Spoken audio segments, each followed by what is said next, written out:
Hello, and welcome back. Before we begin, I want to gently remind you that the story you're about to hear is based on real crimes involving real people. Certain names, locations, and identifying details have been changed, but the events themselves are drawn from documented investigations, witness statements, and court records. This story is meant to be listened to slowly and quietly. If disturbing content affects you, it's okay to stop listening now. For everyone else, settle in. Let the world outside fade away. And as you listen, tell me in the comments where you're watching from tonight. I read every one. If you enjoy these true crime stories for sleep, don't forget to subscribe so you don't miss future uploads. This story begins with a stretch of highway that locals avoided after dark. Not because it was dangerous in an obvious way, but because it felt wrong. The road cut through long miles of forest and farmland, with few lights and even fewer buildings. People used it every day, but at night, it became quiet in a way that felt unnatural. The first person disappeared after their car broke down along that road. A passing driver reported seeing the vehicle pulled onto the shoulder with its hazard lights on. By morning, the car was still there, but the driver was gone. Police assumed they had accepted a ride and left the area voluntarily. Weeks later, another car was found abandoned only a few miles away. Then another. Each time, the scene was the same. No signs of a struggle. Doors closed. Personal belongings still inside. The disappearances were spread out over months, and because the victims came from different towns, the cases weren't immediately connected. The pattern began to emerge when a tow truck operator mentioned something strange. He recalled seeing the same pickup truck parked nearby during two separate recoveries. The driver never approached. He just sat there with his headlights off, watching. Investigators began reviewing old traffic footage and found the pickup appearing again and again near the times vehicles were abandoned. It belonged to a man who lived less than 10 minutes from the highway. He worked as a roadside assistance contractor and frequently responded to breakdowns in that area. He had tools, a uniform, and a reason to stop. When questioned, he explained that he often pulled over to help stranded drivers. He said it was part of being a decent person. Many people remembered him. Some even described him as kind. A search of his property revealed something far more disturbing. Hidden behind a locked shed were personal items belonging to multiple missing people. Shoes, jackets, phones wrapped carefully in plastic. Each item was labeled with a date and a location. Investigators realized he didn't see the victims as people, but as moments in time. As police dug deeper, they uncovered reports that had been dismissed for years. Drivers who said a man had offered help but made them uncomfortable. People who noticed their cars were touched or moved when they returned from rest stops. Each report alone seemed minor. Together, they told a story of escalation. Another case tied into the investigation involved a woman who survived an encounter on that same highway. Her car overheated late at night. The pickup pulled over within minutes. The man offered to drive her to a gas station. Something in his tone made her hesitate. Instead, she pretended to call a friend and said help was already on the way. The man left immediately. She later learned how close she had come. In a separate but related discovery, police linked the suspect to a series of disappearances near rest areas across state lines. He traveled frequently for work. Each disappearance lined up with his schedule. He chose places where people were already vulnerable, already stressed, already eager to accept help. Perhaps the most unsettling detail came from his interview with investigators. He said he never forced anyone. He waited for them to trust him. He relied on exhaustion, isolation, and the belief that help is always safe. Another connected case uncovered during the investigation involved a man who worked overnight at a train station. He assisted travelers, answered questions, and helped carry luggage. Several passengers reported missing bags or delayed arrivals, but nothing serious, until a missing person case traced back to the station. Surveillance footage showed the employee guiding the victim into a restricted area under the guise of helping them. In both cases, the common thread was access paired with authority. A uniform. A role. A reason to be trusted. These crimes didn't happen in dark alleys or abandoned buildings. They happened in moments of vulnerability. On roadsides. In transit spaces. In the brief pauses between destinations. One investigator later described the danger as quiet and patient. It didn't chase. It waited. It depended on routine and assumption. On the idea that bad things happen somewhere else. True crime reminds us that safety isn't just about where we are, but how aware we remain. That listening to discomfort can matter more than politeness. And that help should never come at the cost of instinct. Thank you for listening. If you're still here, let me know where you're watching from, and don't forget to subscribe for more true crime stories for sleep, based on real events and told calmly, slowly, and without interruption. Sleep well tonight, and stay aware. Hello, and welcome back.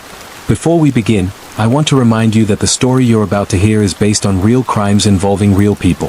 Some names, locations, and minor details have been changed to protect privacy, but the events themselves are drawn from documented investigations, court records, and witness accounts.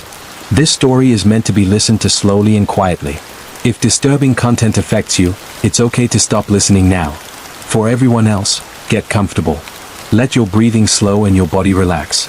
And as you listen, tell me in the comments where you're watching from tonight. I love seeing how far these stories travel.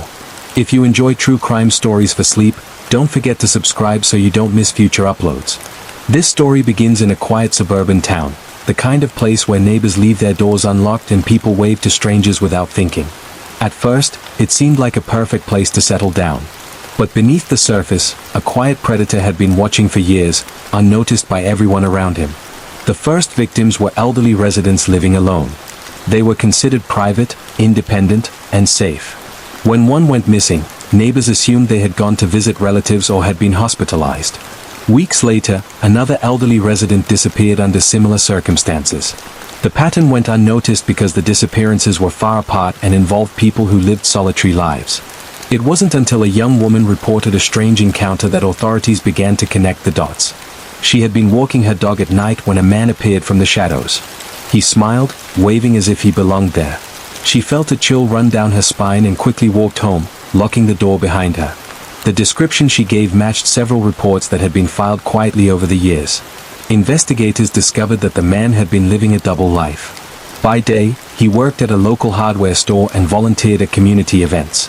By night, he tracked residents' routines, noting who left for work, who went shopping, and who was home alone. He had detailed notebooks filled with observations, phone numbers, addresses, and even diagrams of homes and surrounding streets. When authorities searched his home, they found evidence of long-term planning.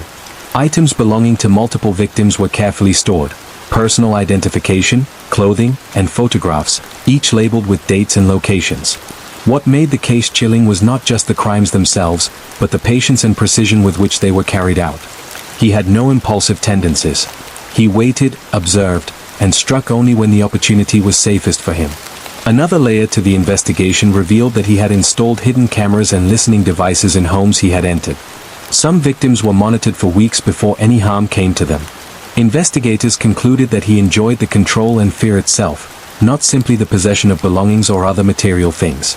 A related case surfaced in a nearby town, where a college student reported being followed home after classes. She noticed the same car parked on multiple streets, the same figure appearing in alleys and near crosswalks. She reported it to campus security, and officers traced the vehicle back to the same man. It became clear that he didn't limit himself to one neighborhood. He moved quietly from place to place, choosing victims whose routines he could predict and who were least likely to raise alarm quickly. During his trial, the psychological evaluation revealed a chilling insight. He did not see his victims as people. He saw them as objects, as moving pieces in a game he controlled. What made him most dangerous was his ability to blend in, to appear normal, and to exploit the assumptions of trust that communities naturally extend to familiar faces. This case is a reminder that danger doesn't always announce itself. Sometimes it smiles. Sometimes it helps. Sometimes it lives quietly next door, attending the same events, waving politely, waiting for moments of opportunity. True crime often teaches us to trust our instincts, to pay attention to subtle signs, and to understand that routine and familiarity can sometimes be exploited. Awareness, vigilance, and intuition are our strongest protections. Thank you for listening. If you're still here, tell me where you're watching from tonight, and don't forget to subscribe for more true crime stories for sleep, based on real events and told calmly, slowly, and without interruption. Sleep well tonight, and stay aware. Hello, and welcome back. Before we begin, I want to remind you that the story you're about to hear is based on real crimes involving real people. Certain names, locations, and minor details have been changed to protect privacy, but the events themselves are drawn from documented investigations, witness accounts, and court records. This story is meant to be listened to slowly and quietly. If disturbing content affects you, it's okay to stop listening now. For everyone else, get comfortable. Let your breathing slow and your body relax. And as you listen, tell me in the comments where you're watching from tonight. I love seeing how far these stories travel. If you enjoy true crime stories for sleep, don't forget to subscribe so you don't miss future uploads. This story begins in a neighborhood that had once been lively but had grown quiet over the years. Houses were neat, lawns trimmed, and sidewalks mostly empty. The kind of place where people trusted their neighbors without question. But one family who had recently moved in noticed something strange almost immediately. At night, they would hear footsteps in the attic. Faint, almost deliberate, moving slowly across the boards above them. At first, they assumed it was animals, mice or raccoons. But the sounds persisted, and sometimes, small objects in the house seemed to shift ever so slightly when no one was there. One evening, the mother of the family was woken by a soft knocking coming from inside the walls. She pressed her ear against the plaster and could hear whispers, though she couldn't make out the words. Heart pounding, she woke her husband, and together they searched the house. They found nothing unusual. The next day, a neighbor mentioned that a man had moved into the house next door months earlier, a quiet man who was rarely seen but always polite. He had delivered packages and helped with small yard projects, blending perfectly into the neighborhood. Weeks later, police were called to a nearby town after a woman disappeared from her home. There were no signs of forced entry. No witnesses. No struggle. The only clue was a faint set of fingerprints on a windowsill, previously overlooked because they seemed ordinary. Investigators began to notice a pattern. Similar disappearances had occurred in suburban areas across multiple counties, each involving someone who lived alone and was last seen at home in the evening. The connection became clearer when a young man reported seeing the same quiet neighbor standing in a vacant lot late at night, holding what appeared to be blueprints. When officers checked his residence, they found meticulously organized files, schedules, maps of neighborhoods, notes on houses, routines of residents. Some pages had detailed sketches of floor plans, marking windows, doors, and likely hiding spots. The man had been planning for years, studying behaviors, learning who lived alone, who left at predictable times, and who was unlikely to have visitors. Inside a hidden room behind a false wall in his basement, investigators found evidence of multiple crimes. Belongings from victims, jewelry, clothing, photographs, personal items, each catalogued and labeled. Some victims had been monitored for weeks before any direct interaction occurred. He kept recordings and notes of their routines, documenting every movement, every habit, every predictable behavior. Another chilling case connected to this investigation involved a young college student who had reported being followed on campus. A man in casual clothing would appear at the library, in the cafeteria, sometimes observing from a distance. She mentioned it to campus security, who initially dismissed it as coincidence. Later, footage from surveillance cameras captured him moving across campus in patterns that aligned with missing persons cases, appearing where he wasn't supposed to be, always quiet, always unnoticed until the damage had been done. The psychological profile of the suspect revealed a disturbing pattern. He derived satisfaction from control, not just from the act of harming. He observed, waited, and exploited assumptions. He relied on the predictable behaviors of his victims and the inattentiveness of communities. He didn't need force, he relied on trust, routine, and the idea that people rarely question what seems ordinary. Further investigation uncovered additional victims across nearby towns, each case showing the same methodical approach. In one instance, a woman narrowly escaped because she noticed footprints in the garden, footprints that did not belong to her family. She called the police immediately, an instinct that may have saved her life. In another, a man noticed his neighbor's cat behaving strangely, following shadows or growling at empty spaces. That animal's behavior led to the discovery of hidden cameras in a nearby shed, equipment used to monitor multiple homes over time. Perhaps the most unsettling detail is how ordinary the perpetrator appeared. He attended community events, helped neighbors with small tasks, and smiled politely at anyone who crossed his path. No one suspected him, because he looked normal. Because he acted normal. Because he blended in perfectly. The crimes didn't happen in dark alleys or abandoned places. They occurred in quiet homes, in neighborhoods people considered safe, in spaces where trust was assumed. The danger was patient, methodical, and calm, hidden behind polite manners and ordinary appearances. True crime reminds us that awareness is a quiet but powerful tool. That instincts, even when subtle, can be life-saving. That ordinary routines can be exploited by those who observe and wait. And that sometimes, danger is less about chaos and more about the quiet patience of someone who hides in plain sight. Thank you for listening. If you're still here, let me know where you're watching from tonight, and don't forget to subscribe for more true crime stories for sleep, based on real events and told calmly and continuously. Sleep well tonight, and stay aware. Hello, and welcome back. Before we begin, I want to remind you that the story you're about to hear is based on real crimes involving real people. Certain names, locations, and identifying details have been changed to protect privacy, but the events themselves come from documented investigations, court records, and witness statements. This story is meant to be listened to slowly and quietly. If disturbing content affects you, it's okay to stop listening now. For everyone else, settle in. Let your breathing slow. Let the tension of the day fade away. And as you listen, tell me in the comments where you're watching from tonight. I always enjoy reading them. If you find yourself coming back for these true crime stories for sleep, don't forget to subscribe so you don't miss future uploads. This story begins in a town built around convenience. Everything people needed was close by: shops, schools, offices, and walking paths that connected neighborhoods like quiet arteries. People felt safe here. Familiar faces passed each other every day. That sense of familiarity was exactly what allowed something dark to exist unnoticed for so long. The first warning sign came in the form of a complaint that went nowhere. A woman reported that someone had been inside her house while she was away. Nothing was stolen. Nothing was broken. But she was certain something had changed. A chair was angled differently. A cupboard door was left slightly open. Police told her it was likely stress or forgetfulness. Weeks later, another resident reported something similar. Then another. Each time, officers found no signs of forced entry. Doors and windows were intact. No alarms were triggered. The reports were logged and quietly dismissed. Then someone went missing. The victim was a man in his early 40s who lived alone and worked predictable hours. He was last seen walking home from a grocery store less than a mile from his house. His groceries were later found in his kitchen, partially unpacked. The front door was locked. His phone and wallet were gone. There was no evidence of a struggle. Police initially believed he had left voluntarily. But friends insisted that didn't make sense. He had plans. He had responsibilities. He wouldn't just disappear. 2 months later, a woman living alone vanished under nearly identical circumstances.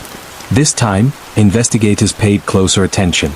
Her home also showed subtle signs of disturbance. Nothing obvious, just small inconsistencies. A window unlatched. A light left on in a room she never used. As detectives dug deeper, they noticed that all reported incidents and disappearances occurred within a specific area connected by pedestrian paths and service alleys. These paths were rarely monitored and used mostly by locals who felt comfortable walking them at all hours. Attention turned to a man who worked as a delivery and maintenance contractor in the area. He was known by many residents, often seen carrying tools or packages. He had access codes, keys, and a reason to be present in and around homes. People trusted him because he looked like he belonged. When police searched his vehicle, they found notebooks filled with dates, addresses, and observations. Notes like alone, returns late, and no visitors. Some entries were marked complete. Others were circled. A search of a rented storage unit revealed personal belongings from multiple missing people. Shoes, bags, identification cards. Items that held no monetary value but deep personal significance. Everything was carefully organized. Investigators soon realized the reports of someone being inside homes without stealing anything were part of the same pattern. He had been entering houses just to observe, to learn routines, to test access points. Sometimes he stayed only minutes. Other times, hours. He moved silently, carefully, leaving as little evidence as possible. Another disturbing detail emerged when police reviewed years of overlooked security footage. In several cases, a figure could be seen walking behind residents on the paths late at night, always keeping distance, always slowing or stopping when they did. He followed patterns, not people, waiting for the moment when predictability made intervention easy. A separate case uncovered during the investigation involved a woman who had narrowly avoided becoming a victim. She returned home unexpectedly one afternoon and found her bathroom light on. She was certain she had turned it off. As she stood in the hallway, she heard a soft sound, like fabric brushing against a wall. She left immediately and called police. The intruder escaped through a back door. Her report helped investigators narrow their timeline. As more evidence came to light, authorities realized the crimes extended beyond the town. Similar disappearances had occurred in neighboring areas with the same pedestrian infrastructure, the same kind of access, the same sense of safety. During interrogation, the man admitted that he preferred places where people felt comfortable, where they moved without thinking. He said routines made everything easier. He didn't rush. He waited.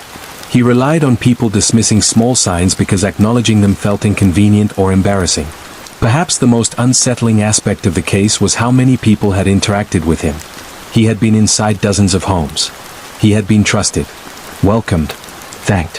His presence had never raised alarms because it matched expectations.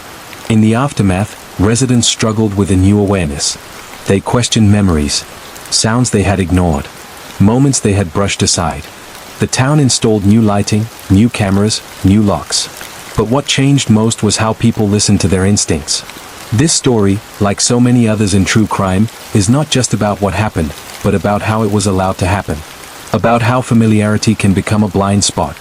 About how danger doesn't always force its way in, it often waits to be invited through assumption and routine. True crime reminds us that awareness is not fear. It's attention. It's listening to small discomforts before they become something larger. It's understanding that safety is not guaranteed by familiarity alone. Thank you for listening. If you're still here, tell me where you're watching from tonight, and don't forget to subscribe for more true crime stories for sleep, based on real events and told calmly, slowly, and without interruption. Sleep well tonight, and stay aware. Hello, and welcome back. Before we begin, I want to remind you that the story you're about to hear is based on real crimes involving real people.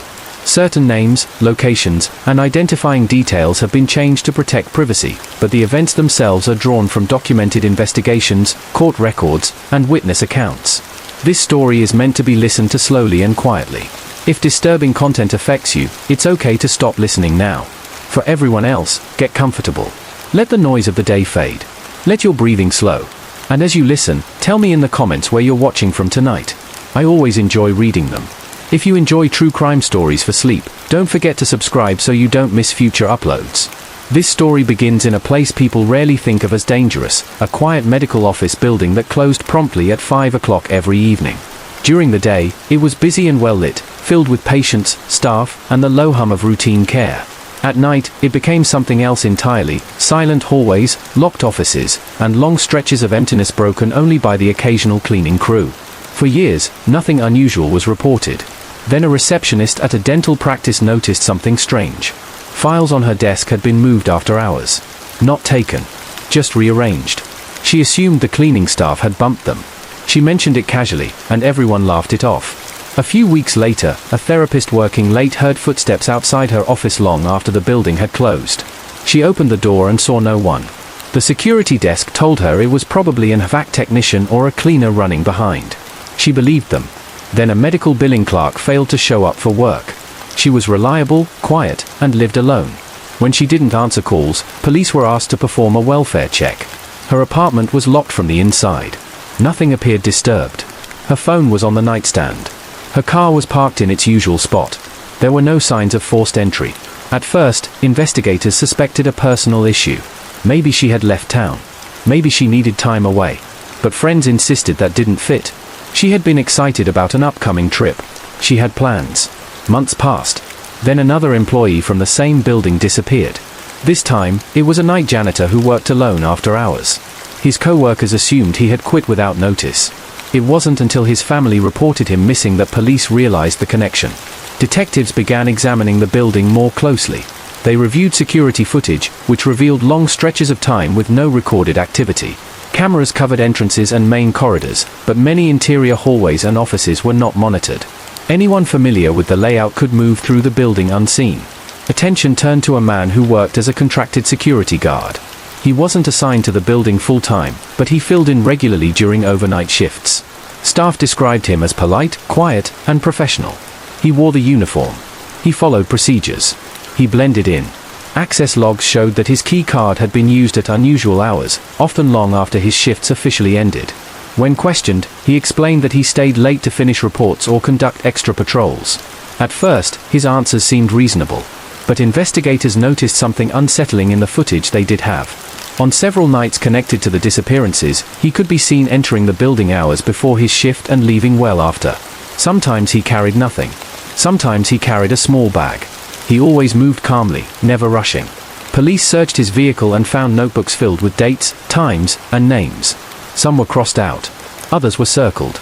Many belonged to people who worked in or frequently visited the building. He had noted routines: who stayed late, who worked alone, who took which stairwell. A search of a storage unit rented in his name revealed personal belongings from multiple victims. Identification badges, prescription bottles, watches, items taken not for money, but for possession. For proof. As the investigation expanded, detectives uncovered earlier complaints that had never been connected. A nurse practitioner recalled finding her office door unlocked when she was certain she had locked it. A patient remembered seeing a security guard inside a restricted hallway where he shouldn't have been. A cleaner once reported someone standing silently at the end of a corridor, watching her work, then walking away without speaking. Perhaps the most disturbing discovery came when police examined the building's ceiling access points. Above several offices, panels had been removed and replaced. Inside the crawl spaces, investigators found evidence that someone had been moving through them: dust disturbed, insulation compressed, small personal items dropped accidentally and left behind. He had been watching from above. The suspect admitted during questioning that he preferred places like the medical building. He said people trusted uniforms. They assumed authority. They didn't want to question someone who appeared to belong. He relied on that hesitation. He also admitted that he spent months observing before acting. He learned schedules.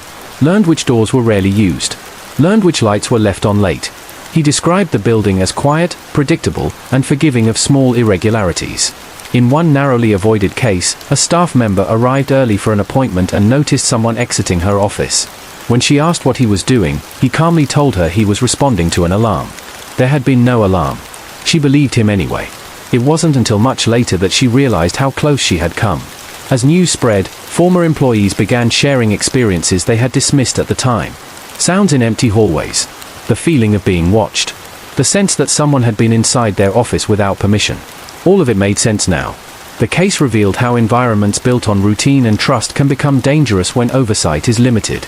Medical buildings, like many professional spaces, are designed to feel controlled and safe. But that sense of security can hide blind spots, literal and psychological. In the aftermath, policies changed.